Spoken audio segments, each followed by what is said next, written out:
afternoon and welcome back. With the BBI bill and signatures now in the custody of IEBC for verification, supporters of the Constitution amendments are optimistic the signatures handed to IEBC will meet the requisite requirement of 1 million signatures and push them to the next stage. Nyeri-based KTN News reporter Daniel Kariuki now joins us live as he speaks to Nyeri Town and Member of Parliament Ngunjiri Wambugu. Daniel, many thanks for joining us. The central region there among the regions that collected more than 500,000 signatures for the BBI drive, according to the proponents. What else can you tell us? Right. Thank you very much, Michelle. Of course, Central Province having had about 500,000 of the signatures. It's still the same region that the BBI has also had a back and forth between those members who are supporting the initiative and those who feel like there are a few things that need to be done here and there.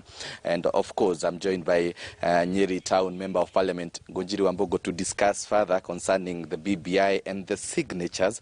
Remember, today is when the Secretariat handed over the signatures to the IEBC, who have in turn saying that they are going to start the process of ensuring that they have verified the signatures. 1 million signatures are needed, Mheshimiwa, to verify these, or rather to go for a referendum. And now we have about I had it's about 4.4 million signatures that have been given to the IEBC. So you, as one of the people who have been behind this process, or rather supporting this process overwhelmingly, do you believe that IEBC is going to verify this and have the 1 million requisite signatures for this process? And if indeed we are headed for the referendum?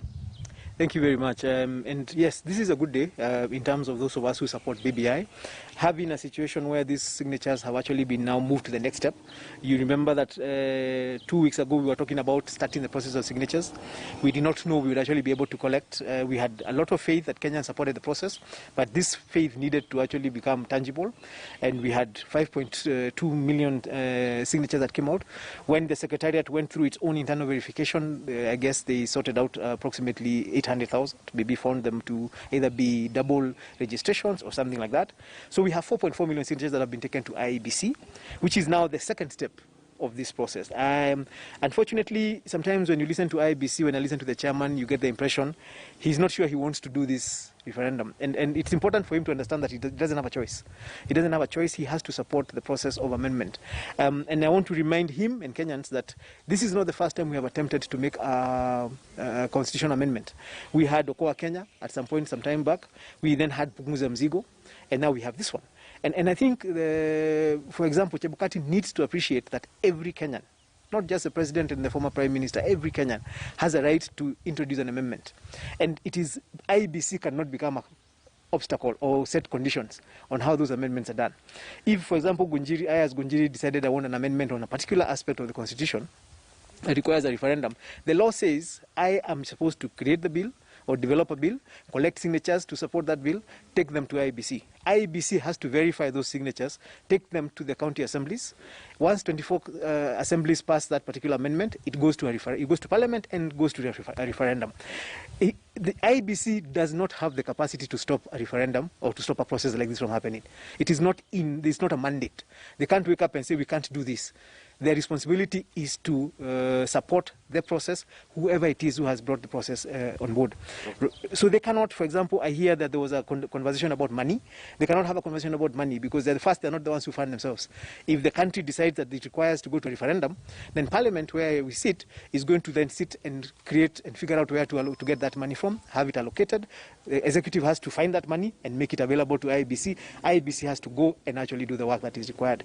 So we need to take this one step at a time. Stop looking like we are trying to start thinking of conditions or obstacles ahead. We went through Punguza Mzigo. At no point did I hear IEBC insisting that they needed money to verify signatures. They verified 1 million signatures, took them to the county assemblies. I think as a proponent and a supporter of BBI, I'll be very concerned if IEBC starts looking like they're taking a position against BBI for whatever reason. I think they are a support. Right, you talk about IEBC and money. Well, you speak like you are very sure that there is money for this referendum. Is it the case? There is money for everything that is important to the country. there is always money for something that is important to the country. Because if Kenyans decide they want a referendum, and we are collecting taxes every day, we cannot say that we are not going to find this money. What we are going to decide is how much is required, and where are we going to find it from, and why is it important? Because remember, initially there were people who insisted that this process was not important, was not a matter of priority. 4.4 million Kenyans have signed to say this is a priority. You cannot ignore the decision by 4.4 million Kenyans. IBC now doesn't have a choice. They have to verify those signatures. And you know, they don't even have to verify all of them. Once they verify the first million, then we are into the next stage. So once they get the first 1 million signatures confirmed as verified, even as you continue verifying the rest, we are already now in the phase of, yes, we already have a minimum, because the Constitution talks about a minimum of 1 million.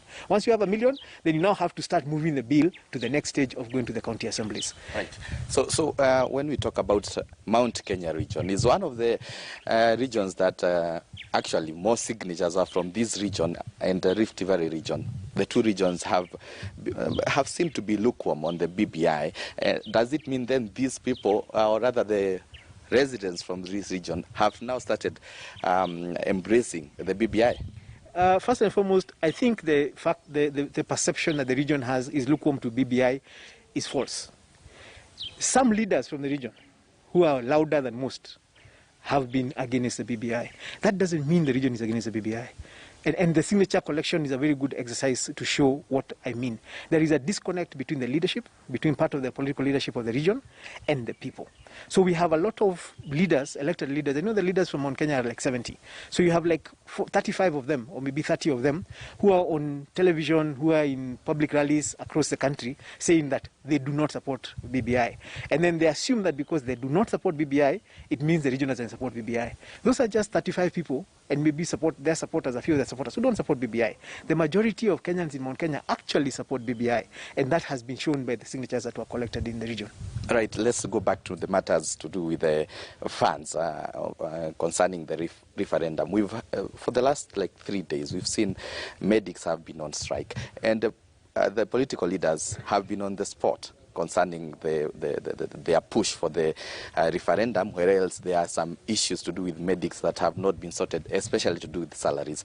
You, as one of the supporters of the BBI, what would be your reaction concerning this? Because we've seen even Kenyans have been suffering in hospitals. This money that is being that will be used to fund the referendum, maybe the same way you've said that they will look at areas that they can get this money. Is it not the same way maybe the money should be gotten to pay these medics? Absolutely, absolutely. I am one of those people who believe that, one, governments can walk and chew gum at the same time. Governments don't do one thing at a time. Governments do many things simultaneously. Right now, we are building the Lamu port. We are building the collapsible bridge in Mombasa. We are building roads. We have this super highway coming down from Kenol to Nanyuki. We are fixing the train. I don't see why we can't be fixing the medical issues that exist. We should be thinking about the welfare of the medics and the doctors. And it's also important for Kenyans to understand this is not something that has just begun with Corona. We have been struggling to pay doctors well even before Corona came. The doctors have been on strike before. And they didn't strike because there was Corona. They have been striking because there seems to be a reluctance within our structures to actually take care of our medical personnel. But that's not just the only people who are suffering. I am in the security committee and I'm also the vice chair of the education committee. And one of the things I have come to realize is that we have doctors and we have policemen. Policemen are also, and security officers are another unspoken frontline service provider in the fight against Corona. They are the ones who make sure people are wearing masks. They are the ones who are dealing with people who have been handled with crime. We also need to think about them and about their welfare and figure out, are we taking care of them? Do we have PPEs for them? Because they're also on the front line. We have doctors saving lives, and it's very, very sad if you're not able to take care of doctors. But we must be able to disconnect the issue of taking care of the doctors' welfare from the issues of the referendum and the BBI, because if we're going to do that, then we have to say we're going to stop doing anything in this country. We're not going to fix roads. We're not going to build airports. We're not going to build railways. And we're only going to deal with Corona. It's important for us to understand that a government, the reason a government has 24 ministries is because each of those ministries is supposed to be dealing with the issues that relate to it. Right now, the issue of BBI is not a matter of health. It's not a matter of the health. The CS for health is the one who's supposed to be focusing on ensuring that we are dealing with corona and we are taking care of the medical personnel. We have issues of justice and legal issues and issues of how to make our laws. That is the work of Parliament, and Parliament is doing its work. So they're not related at all. Then this the way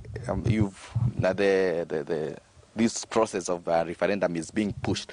Should it be the same way that the doctors think should be handled with the much enthusiasm that we see with the BBI thing? You know, the issues, and I've said this again, the issues of medical welfare are issues that have been with us for a long time. And the fact that they are still here with us is actually whatever on our side. It's us who have failed as Kenyans, not just as government. Because I remember seeing a clip of 2016 where the deputy president was asking doctors not to go on strike, to just be humane, to remember that they're taking care of human beings even as the government looks for money. This is in 2016. Now, 4 years later, we're having the same conversation. But now we want to use the corona issue, we want to use the BBI issue as the excuse about why we're not taking care of them. Right. We need to take care of doctors, period. During corona, during BBI, and outside BBI and outside corona. If we do that, then we're not going to be, because the doctors are treating us, even when doctors have been treating us before corona, doctors are going to continue treating us even after the vaccine of corona comes. We must take care of doctors. Right. Thank you very much, Wambugu, for your reaction and also your views, opinion concerning the issues that have been ongoing. It's Nyeri Town MP Ngunjiri Wambugu telling us more about the BBI signatures as well as the strike by the medics. We'll keep following up on these and keep the viewer updated. But for now, I take you back to Michelle in studio. Over to you, Michelle.